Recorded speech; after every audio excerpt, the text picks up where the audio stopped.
ምን ሆነ መሰለሽ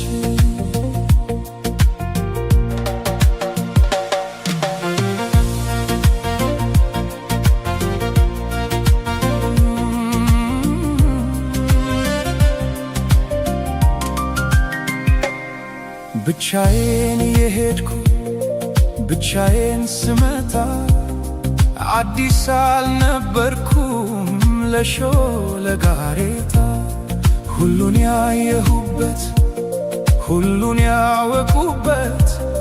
የዕድሜ መንገድ አላውቅህም አለኝ ካንቺ ጋር ሲላመድ እናልሽ የኔ ዓለም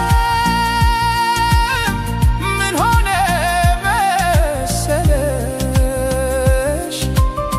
የሁለት እግር